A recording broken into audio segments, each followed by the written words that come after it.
ओम शांति। 16 सितंबर 2024। प्यारे मीठे बाबा के आज के मीठे मधुर महावाक्य। आज की मुरली के कुछ विशेष पॉइंट्स। आज बाबा हमें समझाते कि हम बच्चों को यह नशा रहना चाहिए कि हम भगवान के स्टूडेंट हैं। हमें एक दिन भी पढ़ाई मिस नहीं करनी है। बाबा से मिल रहे इस अमूल्य ज्ञान द्वारा स्वयं के ओरिजिनल स्वरूप को पहचानना है और उसमें स्थित होना है। बिंदु रूप में यानी आत्मिक स्थिति में स्थित हो सर्व समस्याओं को सेकंड में बिंदु लगाना है। माया के तूफानों में हिलना नहीं है। बाप समान रहम दिल बन मनुष्यों की बुद्धि का ताला खोलने की सेवा करनी है। तो चलिए सुनते हैं आज की बाबा की मीठी प्यारी मुरली। ओम शांति। बाबा कहते, मीठे बच्चे, यह वंडरफुल सत्संग है जहां तुम्हें जीते जी मरना सिखलाया जाता है। जीते जी मरने वाले ही हंस बनते हैं। प्रश्न, तुम बच्चों को अभी कौन सी एक फिक्रात है? उत्तर, हमें विनाश के पहले संपन्न बनना है।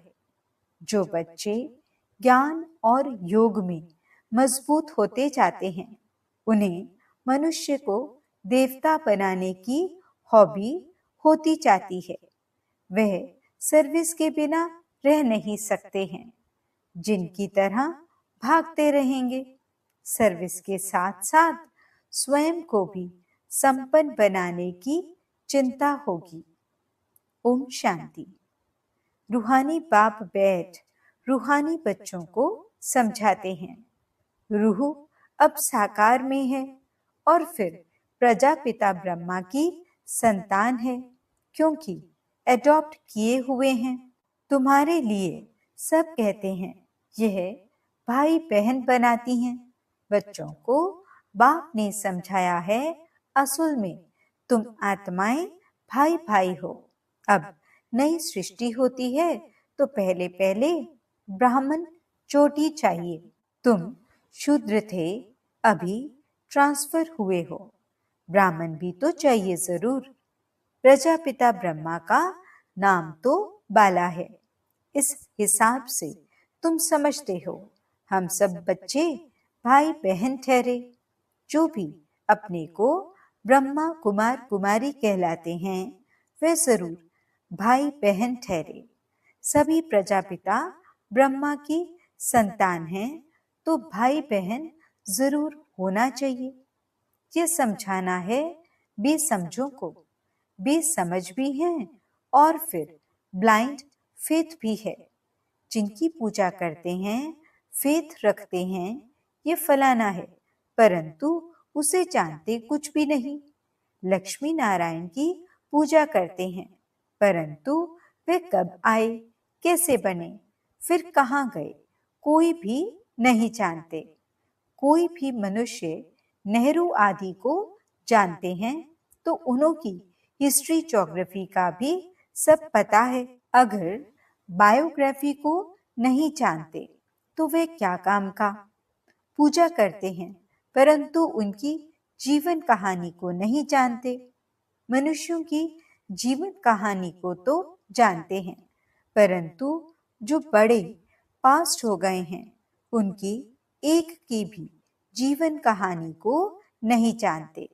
शिव के कितने ढेर पुजारी हैं, पूजा करते हैं, फिर मुख से कह देते वह तो पत्थर भित्तर में है, कण कण में है। क्या ये जीवन कहानी ठहरी? यह तो अक्ल की बात नहीं हुई। अपने को भी पतित कहते हैं। पतित अक्षर कितना फिट है। पतित माना विकारी। तुम समझा सकते हो कि हम ब्रह्मा कुमार कुमारी क्यों कहलाते हैं? क्योंकि ब्रह्मा की औलाद हैं और एडॉप्टेड हैं।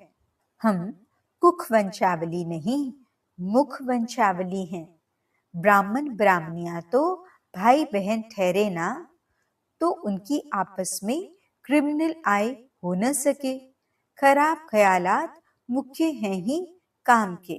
तुम कहते हो हम प्रजापिता ब्रह्मा की संतान भाई बहन बनते हैं। तुम समझते हो हम सब हैं शिव बाबा की संतान भाई भाई। यह भी पक्का है, दुनिया को कुछ भी पता नहीं है, ऐसे ही सिर्फ कह देते हैं। तुम समझा सकते हो सभी आत्माओं का बाप वह एक है, उनको सब पुकारते हैं। तुमने चित्र भी दिखाया है। बड़े बड़े धर्म वाले भी इस निराकार बाप को मानते हैं।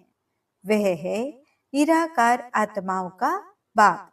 और फिर साकार में सभी का बाप प्रजापिता ब्रह्मा है, जिनसे फिर वृद्धि को पाते रहते हैं। झाड़ बढ़ता जाता है, भिन्न भिन्न धर्मों में आते जाते हैं। आत्मा तो इस शरीर से न्यारी है। शरीर को देखकर कहते हैं ये अमेरिकन है, ये फलाना है। आत्मा को तो नहीं कहते। आत्माएं सब शांति धाम में रहती हैं, वहां से आती हैं पाठ बजाने।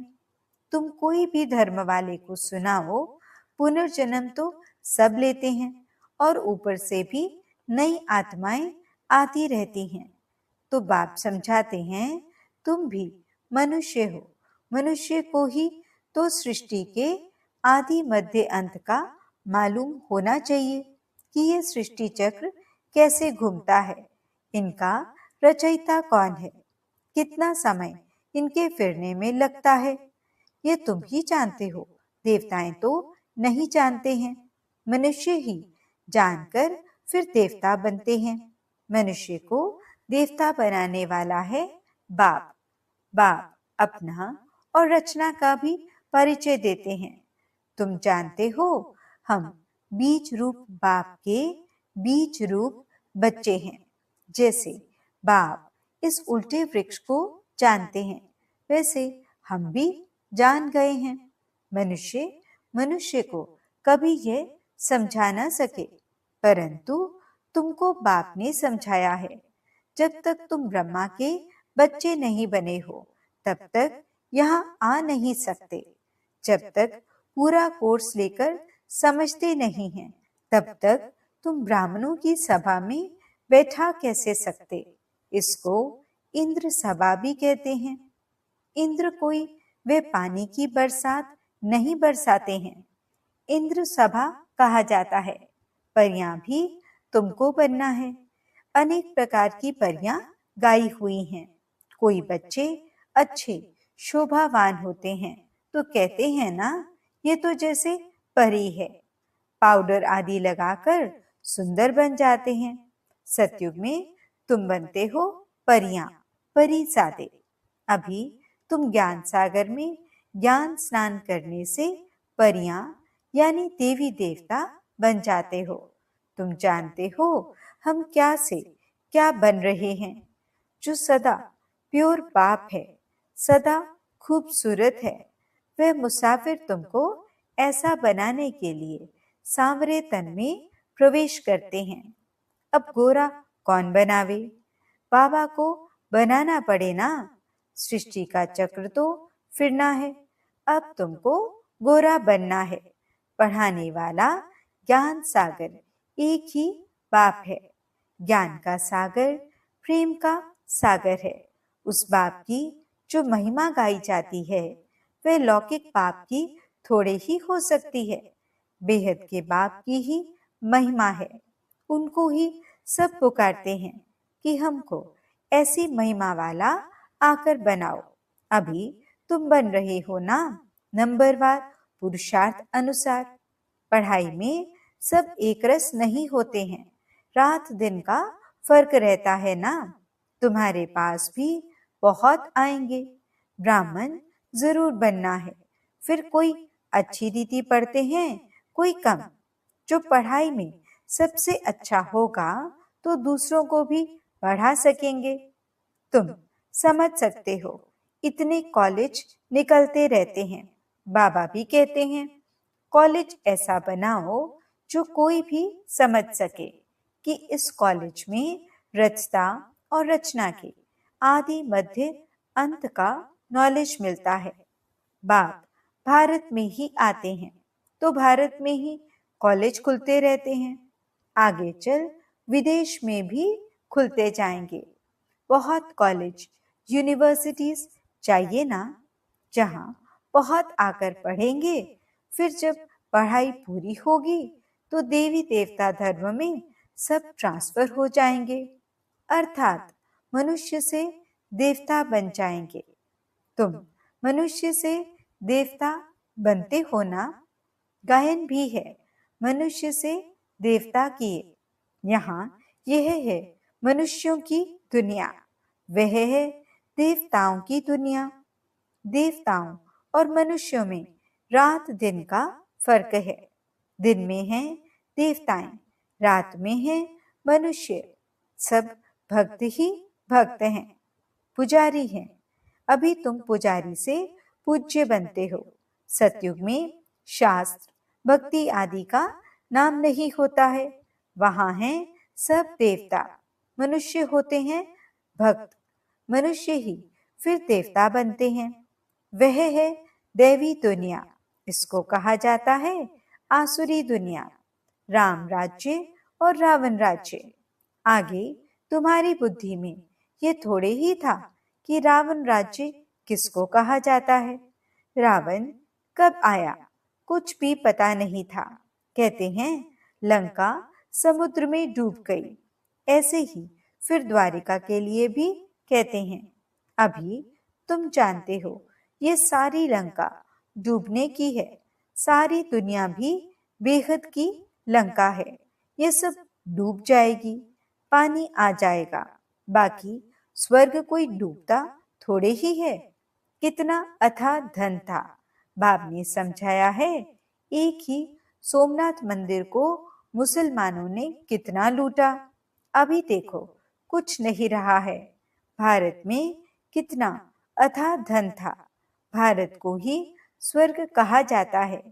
अभी स्वर्ग कहेंगे? अभी तो नरक है, फिर स्वर्ग बनेगा। स्वर्ग कौन, नरक कौन बनाते हैं, ये अभी तुम जान गए हो। रावण राज्य कितना समय चलता है वह भी बताया है। रावण राज्य में कितने अथाह धर्म हो जाते हैं। राम राज्य में तो सिर्फ सूर्यवंशी चंद्रवंशी रहते हैं। अभी तुम पढ़ रहे हो। ये पढ़ाई और कोई की बुद्धि में नहीं है। वह तो है ही रावण राज्य में। राम राज्य होता है सतयुग में।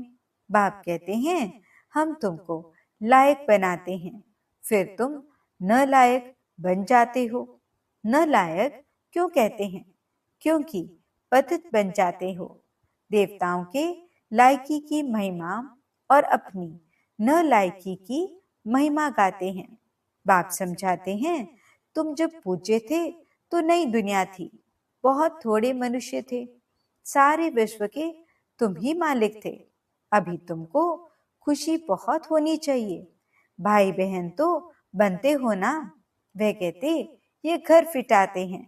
वही फिर आकर जब शिक्षा लेते हैं तो यहाँ आने से समझते हैं कि नॉलेज तो बहुत अच्छी है। अर्थ समझते हैं ना। भाई बहन बिगड़ पवित्रता कहाँ से आए? सारा मदार पवित्रता पर ही है। बाप आते भी हैं मगध देश में, जो कि बहुत गिरा हुआ देश है, बहुत पतित है। खान पान भी गंदा है। बाप कहते हैं मैं बहुत जन्मों के अंत वाले शरीर में ही प्रवेश करता हूँ। यही 84 जन्म लेते हैं। लास्ट सो फिर फर्स्ट, फर्स्ट सो लास्ट। मिसाल तो एक का बताएंगे ना। तुम्हारी जिनेस्टी बनने वाली है। जितना अच्छी रीति समझते जाएंगे फिर तो तुम्हारे पास बहुत आएंगे। अभी ये बहुत छोटा झाड़ है। तूफान भी बहुत लगते हैं। सतयुग में तूफानों की बात ही नहीं। ऊपर से नई नई आत्माएं आती रहती हैं। यहाँ तूफान लगते ही गिर पड़ते हैं, वहां तो माया का तूफान होता ही नहीं। यहाँ तो बैठे बैठे मर जाते हैं और फिर तुम्हारी माया के साथ युद्ध है तो वह भी हैरान करती है। सत्युग में यह नहीं होगा। दूसरे कोई धर्म में ऐसी बात होती नहीं। रावण राज्य और राम राज्य को और कोई समझते ही नहीं। भल सत्संग में जाते हैं, वहां मरने जीने की बात नहीं होती। यहाँ तो बच्चे एडॉप्ट होते हैं, कहते हैं हम शिव बाबा के बच्चे हैं, उनसे वर्षा लेते हैं। लेते लेते फिर गिर पड़ते हैं तो वर्षा भी खल्लास। हंस से बदलकर बगुला बन जाते हैं। फिर भी बाप रहमदिल है तो समझाते रहते हैं। कोई फिर से चढ़ जाते हैं। जो थमे यानी स्थिर रहते हैं उनको कहेंगे महावीर, हनुमान। तुम हो महावीर, महावीरनी। नंबरवार तो है ही। सबसे पहलवान को महावीर कहा जाता है। आदि देव को भी महावीर कहते हैं, जिससे ही यह महावीर पैदा होते हैं जो विश्व पर राज्य करते हैं। नंबरवार पुरुषार्थ अनुसार रावण पर विजय पाने के लिए पुरुषार्थ करते रहते हैं। रावण है 5 विकार। ये तो समझ की बात है। अभी तुम्हारी बुद्धि का ताला पाप खोलते हैं, फिर ताला एकदम बंद हो जाता है। यहाँ भी ऐसे हैं जिनका ताला खुलता है तो वह जाकर सर्विस करते हैं। बाप कहते हैं जाकर सर्विस करो। गटर में जो पड़े हैं उनको निकालो। ऐसे नहीं कि तुम भी गटर में गिरो। तुम बाहर निकल औरों को भी निकालो। विषय वैतरणी नदी में अपरम अपार दुख है। अभी अपरम अपार सुखों में चलना है। जो अपरम अपार सुख देते हैं उनकी महिमा गाई जाती है। रावण जो दुख देते हैं उनकी महिमा होगी क्या? रावण को कहा जाता है असुर। बाप कहते हैं तुम रावण राज्य में थे, अभी अपार सुख पाने के लिए तुम यहाँ आए हो। तुमको कितने अपार सुख मिलते हैं, खुशी कितनी रहनी चाहिए और खबरदार भी रहना चाहिए। पोजीशन तो नंबरवार होती है। हर एक एक्टर का पोजीशन अलग है। सब में तो ईश्वर हो न सके। बाप हर बात बैठ समझाते हैं। तुम बाप को और रचना के आदि मध्य अंत को जान जाते हो। नंबरवार पुरुषार्थ अनुसार। नंबरवार पढ़ाई पर ही मार्क्स होती हैं। यह है बेहद की पढ़ाई। इसमें बच्चों का बहुत अटेंशन होना चाहिए। पढ़ाई एक रोज भी मिस न हो। हम हैं स्टूडेंट। गॉड फादर पढ़ाते हैं। वह नशा बच्चों को चढ़ा रहना चाहिए। भगवानुवाच। सिर्फ उन्होंने नाम बदलकर श्री कृष्ण का नाम डाल दिया है। भूल से श्री कृष्ण भगवानुवाच समझ लिया है, क्योंकि श्री कृष्ण हुआ नेक्स्ट टू गॉड। स्वर्ग जो बाप स्थापन करते हैं उनमें नंबरवान यह है ना। यह ज्ञान अभी तुमको मिला है। नंबरवार पुरुषार्थ अनुसार अपना भी कल्याण करते हैं और दूसरों का भी कल्याण करते रहते हैं। उनको सर्विस बिगर कभी सुख नहीं आएगा। तुम बच्चे योग और ज्ञान में मजबूत हो जाएंगे तो काम ऐसे करेंगे जैसे जिन। मनुष्य को देवता बनाने की हॉबी यानी आदत लग जाएगी। मौत के पहले ही पास होना है। सर्विस बहुत करनी है। पीछे तो लड़ाई लगेगी, नेचुरल कैलेमिटीज भी आएंगी। अच्छा, मीठे मीठे सिकिलदे बच्चों प्रति माता पिता बाप दादा का याद प्यार और गुड मॉर्निंग। रूहानी बाप की रूहानी बच्चों को नमस्ते। हम रूहानी बच्चों की रूहानी बाप दादा को दिल व जान सिक व प्रेम से नमस्ते नमस्ते नमस्ते जी। गुड मॉर्निंग बाबा। शुक्रिया बाबा। धारणा के लिए मुख्य सार। पहला पॉइंट, लास्ट सो फर्स्ट जाने के लिए महावीर बन पुरुषार्थ करना है। माया के तूफानों में हिलना नहीं है। बाप समान रहम दिल बन मनुष्यों के बुद्धि का ताला खोलने की सेवा करनी है। दूसरा पॉइंट, ज्ञान सागर में रोज ज्ञान स्नान कर परिसादा बनना है। एक दिन भी पढ़ाई मिस नहीं करनी है। भगवान के हम स्टूडेंट हैं, इस नशे में रहना है। वरदान, गंभीरता के गुण द्वारा फुल मार्क्स जमा करने वाले गंभीरता की देवी व देवता भव। वर्तमान समय गंभीरता के गुण की बहुत बहुत आवश्यकता है, क्योंकि बोलने की आदत बहुत हो गई है। जो आता है वो बोल देते हैं। किसी ने कोई अच्छा काम किया और बोल दिया तो आधा खत्म हो जाता है, आधा ही जमा होता है, और जो गंभीर होता है उसका फुल जमा होता है। इसलिए गंभीरता की देवी व देवता बनो और अपनी फुल मार्क्स इकट्ठी करो। वर्णन करने से मार्क्स कम हो जाएंगी। स्लोगन, बिंदु रूप में स्थित रहो तो समस्याओं को सेकंड में बिंदु लगा सकेंगे। ओम शांति।